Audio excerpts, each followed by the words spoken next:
PG 75-এর যে ফলন, এই ফলন সম্পর্কে একটু আলোচনা করতে চেষ্টা করব। এটার ফলন হচ্ছে শতাংশে 2.5 থেকে 3 মণ। ওনারা ওনাদের ব্যানারে লিখছে হচ্ছে 120 থেকে 150 কেজি এটা শতাংশে, তাতে 3 মণ 4 মণে চলে যায়। তো অত দূর না হলে শতাংশে 2.5 মণ থেকে 3 মণ এমনটা হওয়া সম্ভব। আর এই পিজি 75টা হচ্ছে সেকেন্ড জেনারেশনের বীজ। সেকেন্ড জেনারেশনের বীজ, এটা ফার্স্ট গ্রেডের কোনো বীজ না, এটা বীজ থেকে হচ্ছে বীজ করা। আসসালামু আলাইকুম রহমতুল্লাহ। প্লান্ট জেনেটিক এই কোম্পানির অনেকগুলো প্রোডাক্ট আছে, বীজের প্রোডাক্ট। তো পেঁয়াজের বীজ আছে হচ্ছে পাওয়ার 1 এবং পিজি 75 ডালিয়া। তো আজকে পিজি 75 নিয়ে একটু কথা বলতে চেষ্টা করব, যে পিজি 75-এর হচ্ছে বীজের জার্মিনেশন এবং যেই গাছ আছে, এই গাছের জীবনকাল, পেঁয়াজের গড় ওজন এবং হচ্ছে সংরক্ষণ। তো এই কয়েকটা বিষয় নিয়ে একটু কথা বলতে চেষ্টা করব। তো প্রথমত ওনাদের বীজের জার্মিনেশন আছে হচ্ছে 80%, জাতের নাম হচ্ছে পিজি 75। এখানে উনি একটা ভিন্ন জাত ক্রিয়েট করছে, এটা সরাসরি পিজি 75 লিখছে।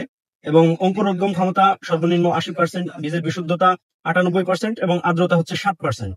তো বরাবরের নয়, অন্যান্য কোম্পানির মতো ওনারাও হচ্ছে এভাবে করে লিখে দিছে, এটা ঠিক আছে।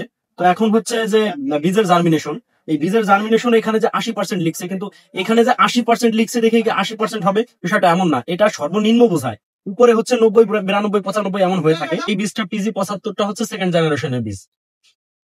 এবং এই বীজের যে ফলন, এই ফলন সম্পর্কে ওনারা যেটা লিখছে, যে কাঠায় হচ্ছে 6 মণ, 5 থেকে 6 মণ বা কোথাও কম বেশি হতে পারে। এই ফলনের বিষয়টা, ফলনের টোটাল ব্যাপারটা নির্ভর করে হচ্ছে আবহাওয়া, মাটি, পানি, এটার উপরে হচ্ছে নির্ভরশীল। তবে যেখানে মাটি ভালো ওইখানে ফলন ভালো, আবার যেখানে মাটির উর্বরতা কম ওইখানে ফলন কম। এটা স্বাভাবিক, এটা প্রত্যেকটা কোম্পানির ক্ষেত্রেই ঘটে। তো আমার একটা মেসেজ পাওয়ার কারণে দেখা যায় যে অনেকের ফলন ভালো হইলে পরে উনি ভালো কমেন্ট করে, আবার অনেকের হচ্ছে ফলন খারাপ হইলে উনি ব্যাড কমেন্ট করবে। এজন্য আমি পুরো বিষয়টা হচ্ছে কি খুলে মেলে আলোচনা করে দেই। তো এটার যে বাল্বের ওজন, সরি, পেঁয়াজের যে ওজন, এই পেঁয়াজকে হচ্ছে বাল্ব বলে। তো এই বাল্বের ওজন হচ্ছে 50 থেকে 60 গ্রাম। তো বিগত বছরে যখন আমরা একটু লক্ষ্য করেছি, তখন দেখেছি যে 70-80 গ্রামও হয়েছে। এটা কোথাও কোথাও এটা মাটি ভেদে এবং আবহাওয়া ভেদে হয়েছে। তো 50 থেকে 60 গ্রাম করে আমরা গড় ওজন ধরে নিচ্ছি। এটা তো 50 থেকে 60 গ্রাম করে ধরলে পরে এটা শতাংশে হচ্ছে 2.5 থেকে 3 মণ আসবে এবং কাঠায় 5 থেকে 6 মণ। এটা ইজি হয়ে থাকে, এই ব্যাপারটা একেবারেই নর্মাল। তো এবার আসি হচ্ছে গাছের জীবনকাল। এই গাছের জীবনকাল হচ্ছে 110 দিন থেকে 120 দিন। এই পরিপক্ক ভাবে আপনি যখন পেঁয়াজের যেই জীবনকাল ধরবেন বা সংরক্ষণের সময় যাবেন, সংরক্ষণের সময় পেঁয়াজ পরিপক্ক না হইলে এটা সংরক্ষণে কমে আসবে, অর্থাৎ 3-4 মাসের মধ্যে হচ্ছে পেঁয়াজ পচনশীল হয়ে পড়বে বা পেঁয়াজে পচন লাগতে পারে। এই জন্য যখন আপনি এই পেঁয়াজটাকে পরিপক্ক করে উঠাইলেন, 120 দিন ওভার করে উঠাইলেন, এই পেঁয়াজটা একেবারেই পরিপক্ক হয়ে যায়, তখন এটা হচ্ছে লম্বা একটা টাইম ক্যারি করা যায়। এটা 7 থেকে 8 মাস ওনারা হচ্ছে লিখেছে।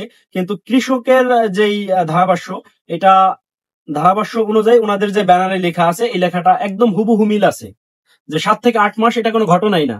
তো এটা ইজি থাকে। আর কোম্পানি অনেক সময় অনেক জিনিস হচ্ছে চাপিয়ে নিয়ে আসে বা কমিয়ে নিয়ে হচ্ছে লেখে, যে অনেকটা বেশি লিখলে পরে যদি কম হয় তাহলে একটা খারাপ ধারণা থেকে যায় কোম্পানির প্রতি।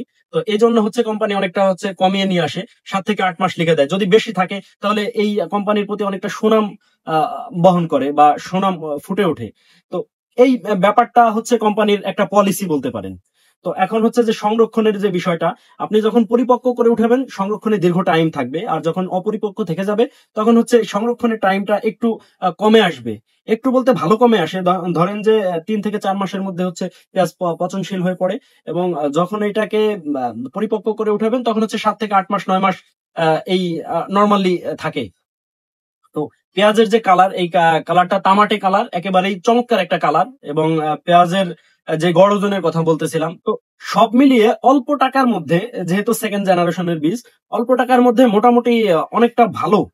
বিগত বছরে আমরা যেই মেসেজ পেয়েছি কৃষকের থেকে, এই মেসেজ অনুযায়ী আর কোম্পানির ধারাভাষ্য অনুযায়ী এটা অনেকটাই কি মিল আছে দেখেই হচ্ছে কি কথা বলতে সাহস পাওয়া যায়, যে না, এটা সম্পর্কে কথা বলা যায়। তো সব মিলিয়ে আশা করা যাচ্ছে এবছরও অনেকটা ভালো হবে কোম্পানির রেসপন্স। এই বীজটা আমার নিজের হাতে জার্মিশন করা ছিল, তো জার্মিশনে হচ্ছে 90-92% পেয়েছি। এটা একটা বড় একটা ব্যাপার। বীজের অবশ্য অঙ্কুরোদ্গমে হচ্ছে অনেকটা বড় একটা ব্যাপার থাকে। অঙ্কুর যদি কমে আসে তাহলে বীজের একটা বড় আকারের একটা মাইর হয়, যে কৃষক ক্ষতিগ্রস্ত হয়ে পড়ে। যে 50-60%, 70% বীজ গজাইলে পরে এই জায়গাটা হচ্ছে কৃষক একেবারে লসে পড়ে যায়।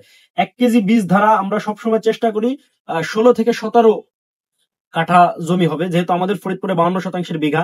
এই বিঘায় 120 মন থেকে 120 মন থেকে 130 মন ফলন এই পিজি 75 ইজি হয়।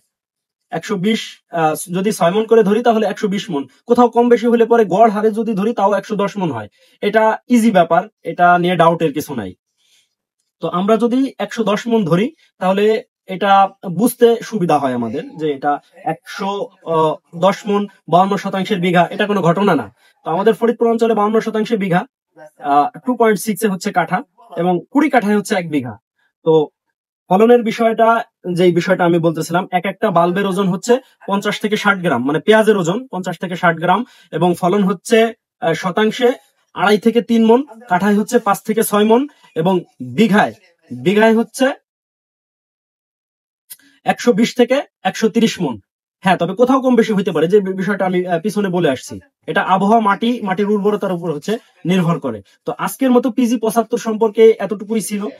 যতটুকু এর ফলন সম্পর্কে আমরা বিগত দিন থেকে কোম্পানি থেকে জানতে পেরেছি, পুরো টোটাল বিষয়টা আমি আলোচনা করতে চেষ্টা করছি। তো সকলে ভালো থাকবেন, সুস্থ থাকবেন। আল্লাহ হাফেজ।